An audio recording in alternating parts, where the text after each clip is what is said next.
It's time now for Gina Gardiner and Friends, the show that shares stories from inspiring people from a wide range of expert guests, all focused on helping you live a happier, more successful, and fulfilling life.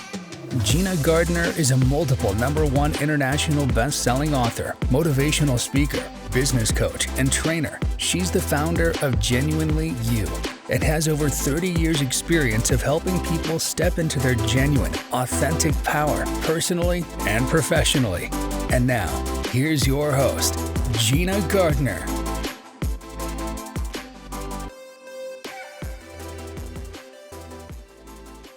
Hello there, and welcome to Gina Gardiner and Friends. Today I've got my good friend Alessandro Ferullo. He's an amazing man who has a background in Qigong, and that may be something that you're not familiar with, but we're going to explore what it is and how it can help you during today's show. So Alessandro, really big welcome. Thank you very much for joining me. Thank you, Gina. I'm very, very honored to be here, and I love getting this. Even though it's a 4,000-year-old practice, not many people know about Qigong, but everybody is made up of energy, as we know, thoughts, feelings, emotions, and Qi is energy, Gong is practice. So even if people don't know it on a daily basis, they are cultivating their energy. They're in nature, they're connecting to this energy that gives us life. So I'm very happy to explain more about it. Lovely. Before we do, tell us your story. I mean, how did you get into it? Yeah, so about 35 years ago, which is more than half my lifetime, I worked that out recently. I can't believe that I've been doing it this. Isn't it? When you it's a bit worrying. Yeah. And at the same time, through the practice, I feel as young as I did 20 years ago. So that's for me, that's a good indicator that I'm doing a good job with this my own practice. But basically, I found myself in a church hall in North London with a Chinese man called Zhijing Wang. And there were 6 of us in this church hall. And never heard of Qigong, but I was bored that weekend. Somebody said, go and check this out. So after maybe an hour or two, I started sensing an energy between my hands. And this was what they call the Qi, the universal energy that helps nature thrive, that keeps us alive, actually.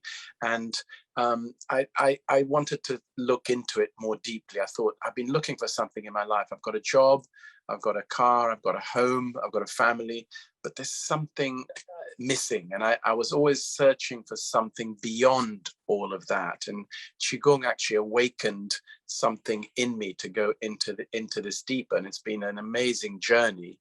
A lot of people come to Qigong through ill health, and it can really help to clear a lot of health issues, especially chronic things.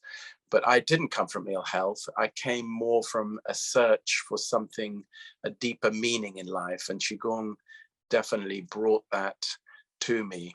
And I think recently with the whole pandemic situation and the world, I've been following quite a lot on trauma. I'm very interested in how the body stores trauma, or how we cover up trauma with maybe certain habits or addictions of some kind, which could even be things like shopping or the typical ones are obviously drugs and alcohol, things like that. And I realized actually I had my own trauma, which was I felt disconnected from myself.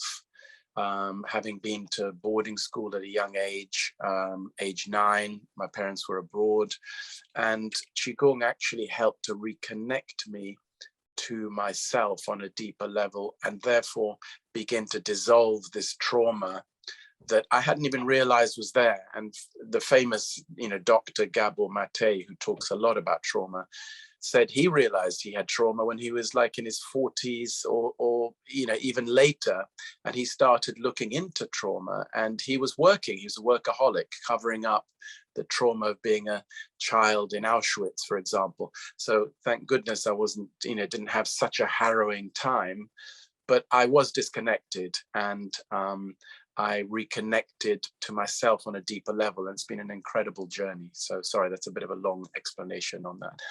It's fascinating, isn't it? Because I think there's probably very few people who have not experienced some level of trauma in their lives. And of course, each person's trauma is very personal to them. So this is not a competition that my trauma is worse than your trauma.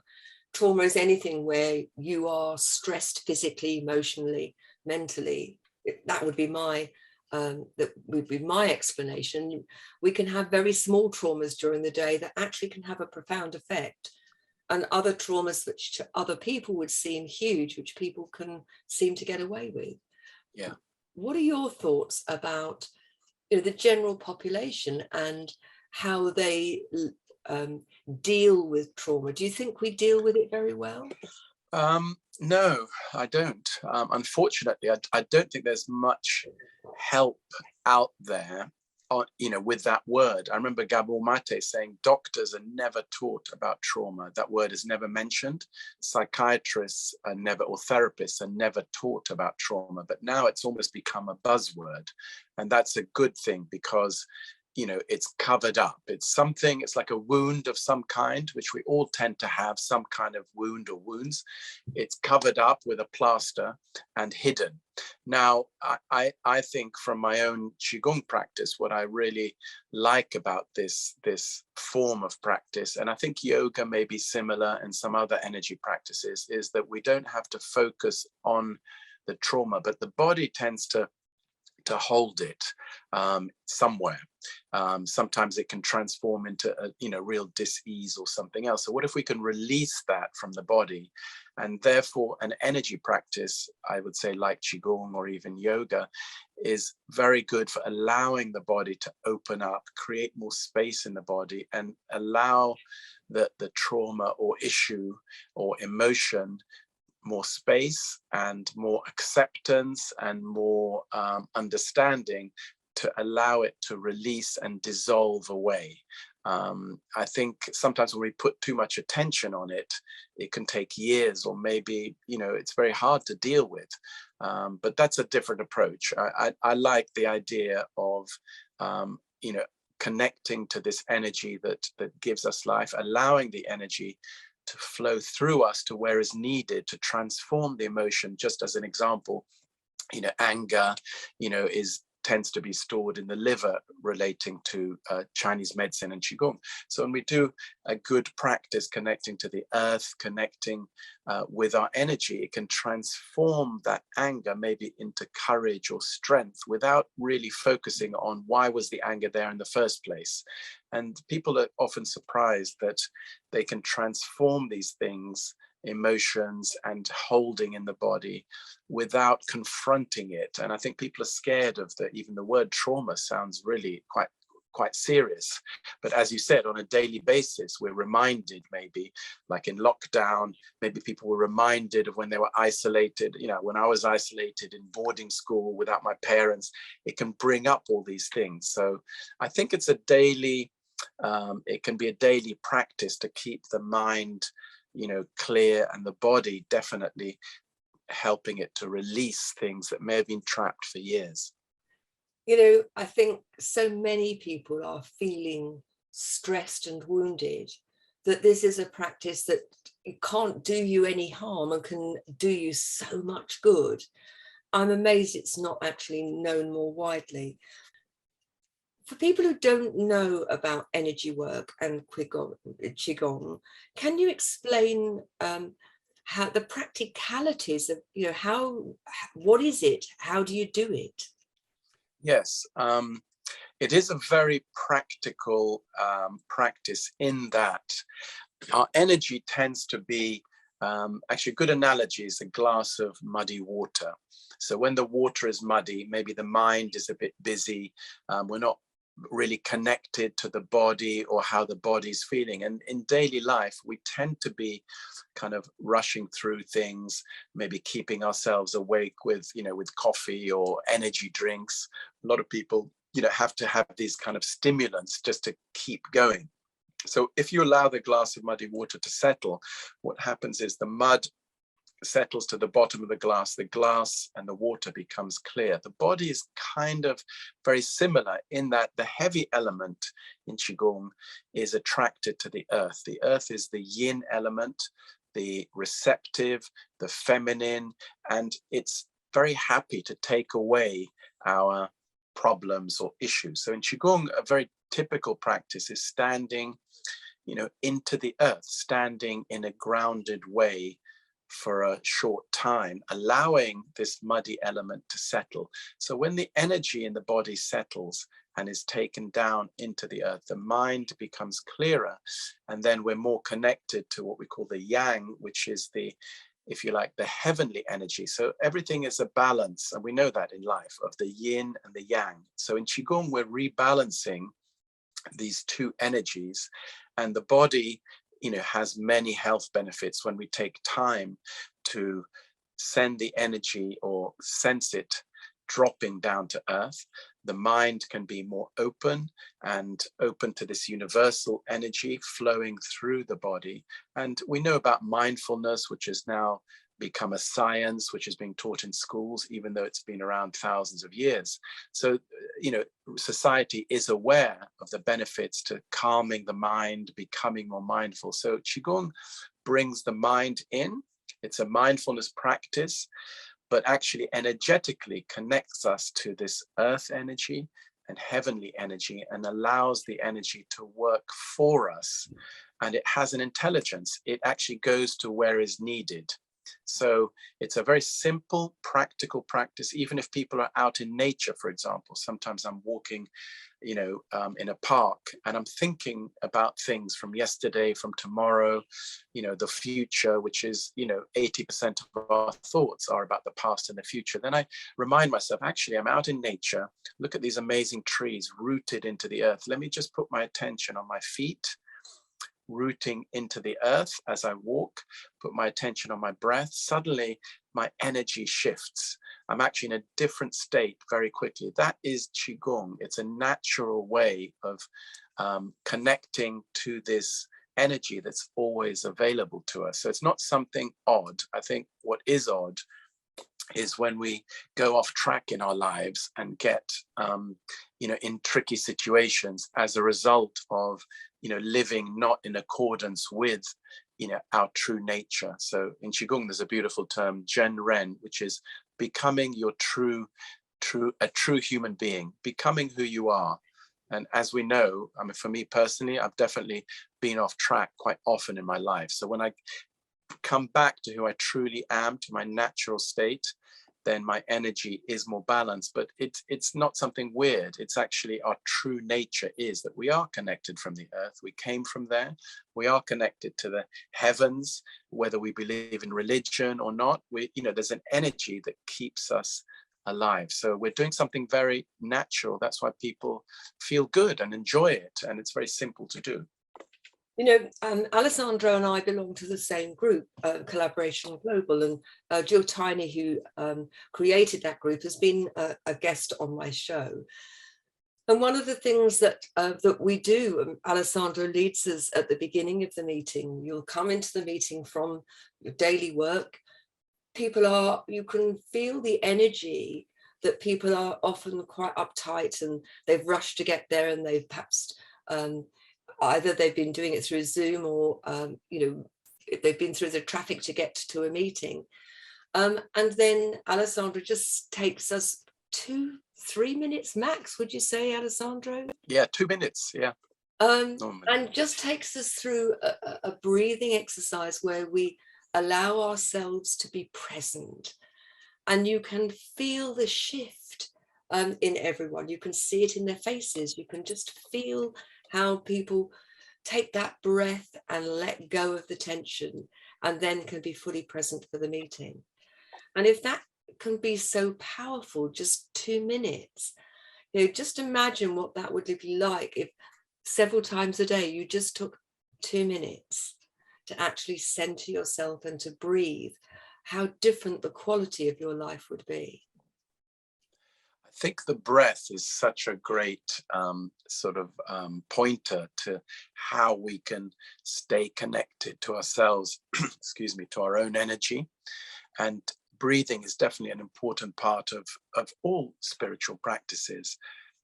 And in Qigong, even the listeners now, what if your body is breathing? What if every cell in the body is breathing? What if you're being breathed by the universe? So just that idea of taking the mind off thinking, am I holding the breath? Where am I going to breathe? Imagine every cell is breathing. And actually, when we're asleep, if we think about it, we are being kept alive by something. If we had to think about the breath, we wouldn't be alive. So something is breathing us.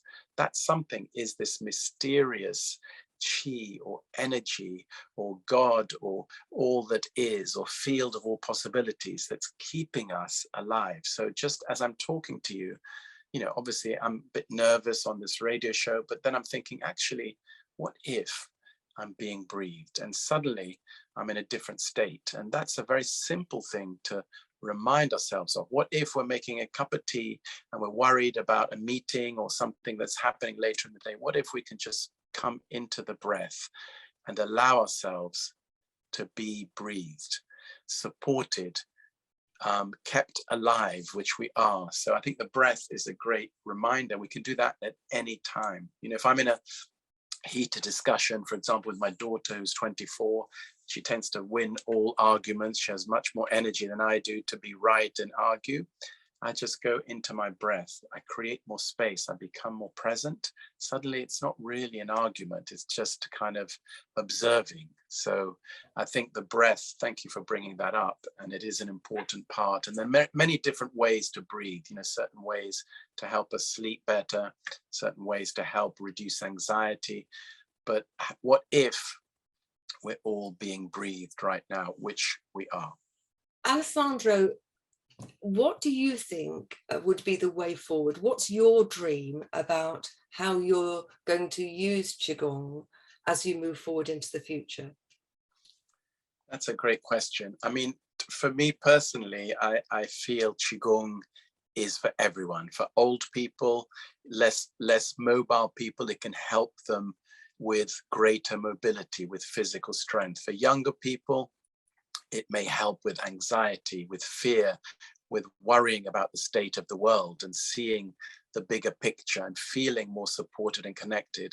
And for your average person, it's just a practice to realize that at any moment we can connect to this energy that's beyond our own. It keeps us inspired. It brings us mental clarity. It supports us when we really connect to the earth, as I mentioned earlier. But I think truly it's something that, I'm working with leadership and with leaders to actually, if each person can take more responsibility for themselves, allow themselves to be more, if you like, open, vulnerable, authentic, connected to themselves on a deeper level, they can connect to others. And I think society is coming to that point where we have a greater sense of community, of supporting each other, but it has to start with us. So what if we could take more responsibility for ourselves on an energetic level? It doesn't have to be Qigong, it could be mindfulness, yoga, but Qigong encompasses the body, the mind, and the heart. It helps us to align those three. And if we can stay more aligned with who we truly are, we can have a greater impact on society, starting with ourselves and, starting with a few minutes a day, maybe build that up.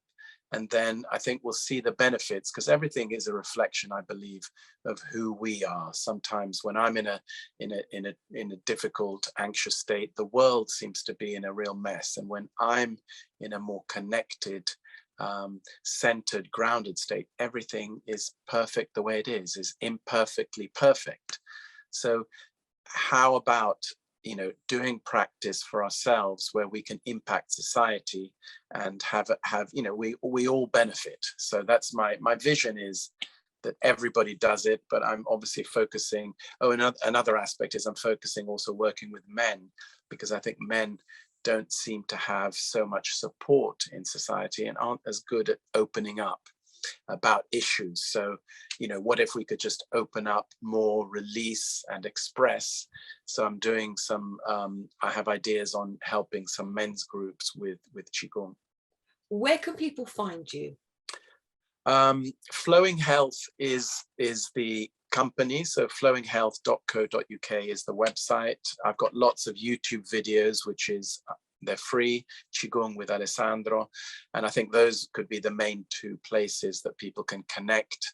I have a membership group, with weekly online classes and one-to-one work. So just look up and look up Qigong. There's I can't remember, 50 million entries for Qigong, something people have never heard of. And the reason I think it disappeared a little bit, because in China during the Cultural Revolution, Qigong was almost wiped out by, Mao Zedong, and, spirituality was wiped out. So for quite a long time, it disappeared and was under the radar, but it's coming back now as a healing practice, as an inspiring, practice for everybody to take their health, energy, and happiness to a new level, I'd say.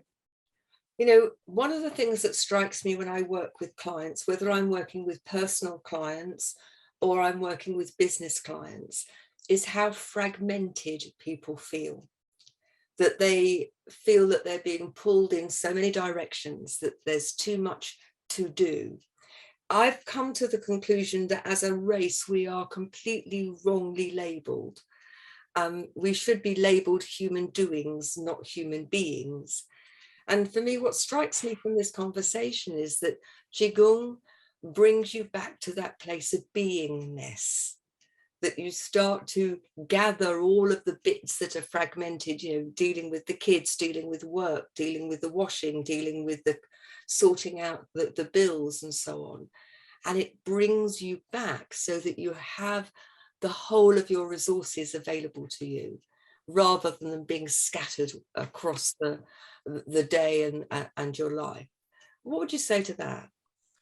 Yeah, I agree with you 100%. And I think one of the real issues is that we think that we are the mind and our thoughts. And in the Qigong tradition, the mind is in the heart.